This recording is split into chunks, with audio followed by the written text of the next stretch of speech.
ओम सूर्याय नमः। आप सभी का हमारे YouTube चैनल पर हार्दिक स्वागत है।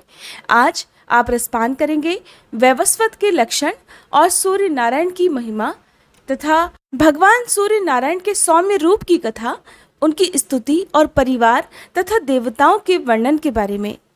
वीडियो शुरू करने से पहले आप सभी से अनुरोध है कि अगर आपने हमारे चैनल को अभी तक सब्सक्राइब नहीं किया है तो चैनल को जरूर सब्सक्राइब कर लीजिएगा। साथ ही अगर आपको वीडियो पसंद आए तो प्लीज़ वीडियो को लाइक करना मत भूलिएगा। श्री विष्णु भगवान ने ब्रह्मा जी से पूछा, हे ब्राह्मण, संसार में मनुष्य विष, रोग, ग्रह और अनेक प्रकार के उपद्रवों से पीड़ित रहते हैं। ये किन कर्मों का फल है? कृपा कर आप कोई ऐसा उपाय बताइए जिससे जीवों का रोग आदि की बाधा ना हो। तो ब्रह्मा जी कहने लगे, जिन्होंने पूर्व जन्म में व्रत, उपवास आदि के द्वारा भगवान सूर्य को प्रसन्न नहीं किया, वे मनुष्य विष, ज्वर, ग्रह, रोग आदि के भागी होते हैं। और जो सूर्य नारायण की आराधना करते हैं, उन्हें आदि व्याधियां नहीं सताती। पूर्व जन्म में भगवान सूर्य की आराधना से इस जन्म में आरोग्य, परम बुद्धि और जो मन में इच्छा करता है निस्संदेह उसे प्राप्त कर लेता है। आदि व्याधियों से पीड़ित नहीं होता है और न विष और दुष्ट ग्रहों के बंधनों में ही फंसता है तथा कृत्या आदि का भय भी उसे नहीं रहता। सूर्य नारायण के भक्तों के लिए दुष्ट भी अनुकूल हो जाते हैं और सब ग्रह सौम्य दृष्टि रखने लगते हैं। जिस पर सूर्य देव संतुष्ट हो जाते हैं वह देवताओं का भी पूज्य हो जाता है। परंतु भगवान सूर्य का अनुग्रह उसी पुरुष पर होता है जो सभी जीवों को अपने समान ही समझता है और भक्तिपूर्वक उनकी आराधना करता है। प्रजाओं के स्वामी भगवान सूर्य के प्रसन्न हो जाने पर मनुष्य पूर्ण मनोरथ को प्राप्त कर लेता है। भगवान विष्णु ने पूछा, हे ब्राह्मण, जिन्होंने पहले भगवान सूर्य की आराधना नहीं की और रोग व्याधि से दुखी हो गए हैं, वे उन कष्ट और पापों से कैसे मुक्त हों? कृपा कर हमें ये भी बताइए। हम भी भक्ति पूर्वक भगवान सूर्य की आराधना करना चाहते हैं। श्री विष्णु भगवान के पूछने पर ब्रह्मा जी इस प्रकार बोले, भगवान, यदि आप भगवान सूर्य की आराधना करना चाहते हैं तो आप पहले वैवस्वत अर्थात सूर्य भक्त बने, क्योंकि बिना विधि पूर्वक सारी दीक्षा उनकी उपासना पूरी नहीं हो सकती। जब मनुष्यों के पाप क्षीण होने लगते हैं तब भगवान सूर्य और ब्राह्मणों में उनकी नैष्ठिकी श्रद्धा भक्ति होती है। इस संसार चक्र में भ्रमण करते हुए प्राणियों के लिए भगवान सूर्य को प्रसन्न करना एकमात्र कल्याण का निष्कंटक मार्ग है। विष्णु भगवान कहने लगे, हे ब्राह्मण, वैवस्वतों का क्या लक्षण है?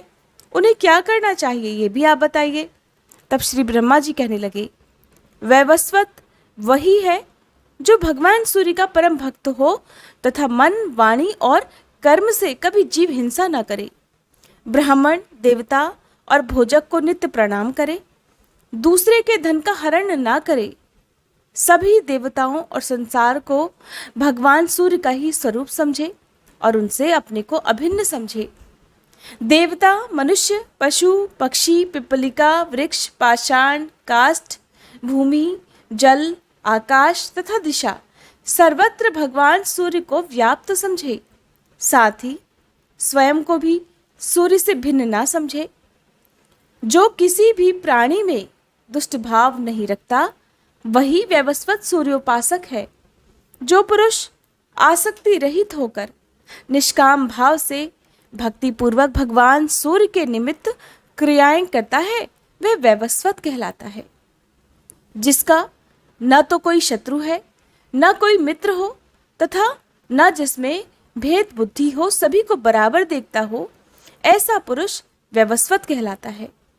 जिस उत्तम गति को वैवस्वत पुरुष प्राप्त करता है वह योगी और बड़े बड़े तपस्वियों के लिए दुर्लभ है। जो सभी प्रकार से भगवान सूर्य का दृढ़ भक्त है वह धन्य है। भक्ति पूर्वक आराधना करने से ही सूर्य भगवान का अनुग्रह प्राप्त होता है। श्री ब्रह्मा जी फिर बोले, मैं भी उनके दक्षिण किरण से उत्पन्न हुआ हूँ भगवान, और उन्हीं के वाम किरण से भगवान शिव तथा वक्ष स्थल से शंख चक्र गदाधारी आप उत्पन्न हुए हैं। उन्हीं की इच्छा से आप सृष्टि का पालन और शंकर जी संहार करते हैं। इसी इच्छा से आप इस प्रकार रुद्र, इंद्र, चंद्र, वरुण, वायु, अग्नि आदि सभी देवता सूर्य देव से ही प्रादुर्भूत अर्थात प्रकट हुए हैं और उनकी आज्ञा के अनुसार अपने अपने कर्मों में प्रवृत्त हो रहे हैं। इसलिए भगवान, आप भी सूर्य भगवान की आराधना कीजिए, इससे सभी मनोरथ पूर्ण हो जाएंगे। पितामह ब्रह्मा जी और विष्णु भगवान के इस संवाद को जो भी भक्ति पूर्वक श्रवण करता है वह मनोवांछित फलों को प्राप्त कर अंत में स्वर्ण के विमान में बैठकर सूर्य लोक को जाता है। अगला अध्याय प्रारंभ करने से पहले आपको बता दूं कि इससे पहले की वीडियो में किसी ने कमेंट करके पूछा था कि अगर आसपास सूर्य भगवान का मंदिर ना हो तो फिर दीपदान कहाँ पर करें। देखिए, सूर्य भगवान को जिस तरह से हम जल अर्पित करते हैं, सूर्य भगवान को प्रत्यक्ष देखकर अपनी छत पर, खुले आसमान के नीचे, जहाँ पर भी आप जल अर्पित करते हैं, जल से अर्घ्य देते हैं, वहीं पर आप दीपक भी जला सकते हैं। क्योंकि देखिए, सूर्य भगवान के मंदिर हमारे देश में बहुत कम है, तो आपके लिए मंदिर में जाकर दीपदान करना संभव नहीं होगा, तो आप अपनी छत पर भी दीपदान कर सकते हैं। अब जानिए अगले अध्याय के बारे में, जिसमें भगवान सूर्य नारायण के सौम्य रूप की कथा का वर्णन किया गया है। राजा शतानेक ने कहा, मुने, भगवान सूर्य की कथा सुनते सुनते मुझे तो तृप्ति ही नहीं होती, अतः आप पुनः उन्हीं के गुणों और चरित्रों का वर्णन कीजिए। तब सुमंतु मुनि कहने लगे, राजन, पूर्व काल में ब्रह्मा जी ने भगवान सूर्य की जो पवित्र कथा ऋषियों को सुनाई थी उसे मैं आपको सुनाता हूँ, और ये कथा हर प्रकार के पापों को नष्ट करने वाली है। जो भी भक्त इस कथा को सुनता है उसके सभी पापों का नाश हो जाता है। एक समय भगवान सूर्य के प्रचंड तेज से संतप्त होकर ऋषियों ने श्री ब्रह्मा जी से पूछा, हे ब्राह्मण, आकाश में स्थित ये अग्नि के तुल्य दाह करने वाला तेज पुंज कौन है? तो ब्रह्मा जी कहने लगे, मुनीश्वरों, प्रलय के समय जब सारा स्थावर जंगम जगत नष्ट हो गया, उस समय सर्वत्र अंधकार ही अंधकार था। उस समय सर्वप्रथम बुद्धि उत्पन्न हुई।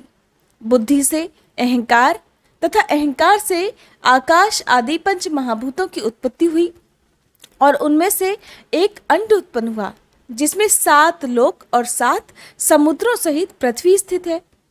उसी अंड में स्वयं ब्रह्मा जी, विष्णु और शिव जी भी स्थित थे। अंधकार से सभी व्याकुल थे, सभी त्रस्त थे। फिर सभी परमेश्वर का ध्यान करने लगे। ध्यान करने से अंधकार को हरण करने वाला एक तेज पुंज प्रकट हुआ। उसे देखकर हम सभी देवतागण उसकी इस प्रकार दिव्य स्तुति करने लगे, हे सनातन देवदेव, आप ही समस्त चराचर प्राणियों के आदि सृष्टा और ईश्वरों के ईश्वर तथा आदि देव हैं।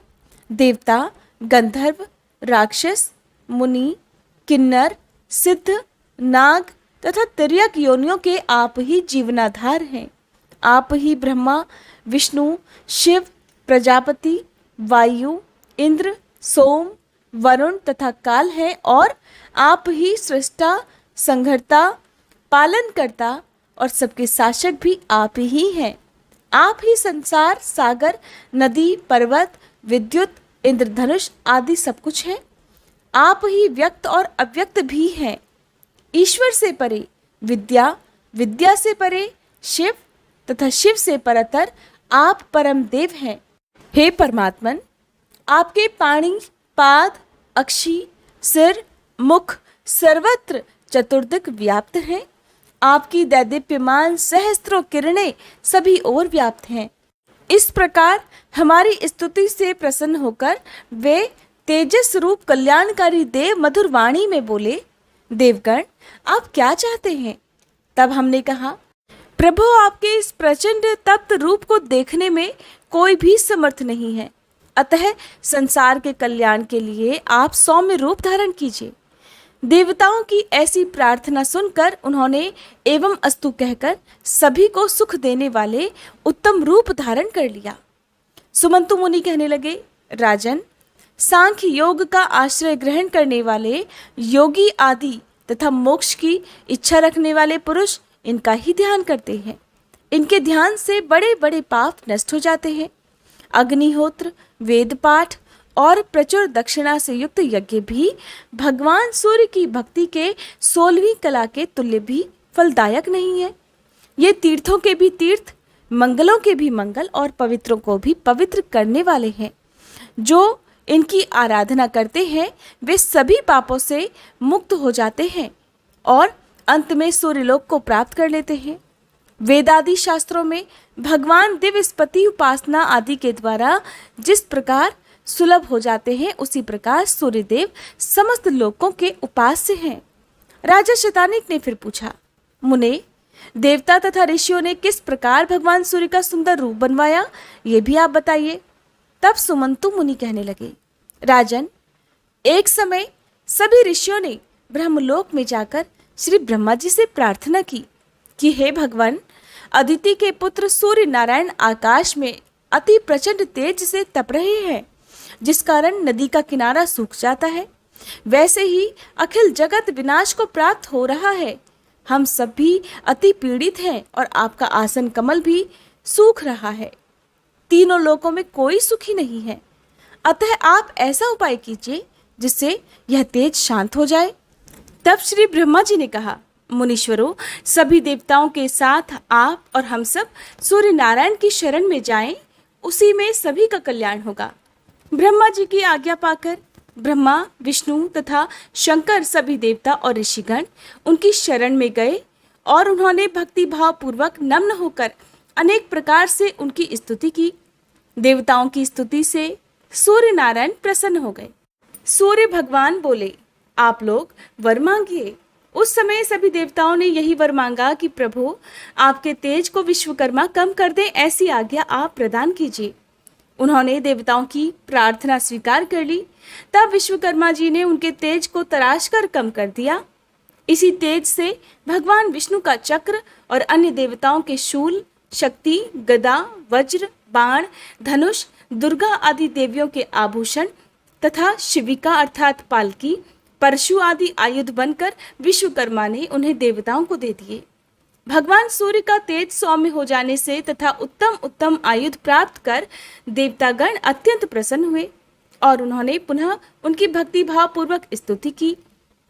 देवताओं की स्तुति से प्रसन्न होकर भगवान सूर्य ने और भी अनेक वर उन्हें प्रदान किए। फिर देवताओं ने परस्पर विचार किया कि दैत्यगण वर पाकर अत्यंत अभिमानी हो गए हैं, वे अवश्य भगवान सूर्य को हरण करने का प्रयास करेंगे। इसलिए उन सभी को नष्ट करने के लिए तथा इनकी रक्षा करने के लिए हमें चाहिए कि हम इनके चारों ओर खड़े हो जाएं, जिससे ये दैत्य सूर्य को देख न सके। ऐसा विचार कर स्कंद दंड नायक का रूप धारण कर भगवान सूर्य के बाईं ओर स्थित हो गए। भगवान सूर्य ने दंड नायक को जीवों के शुभाशुभ कर्मों का लिखने का आदेश दिया। दंड का निर्णय करने और दंड नीति का निर्धारण करने से दंड नायक नाम पड़ गया।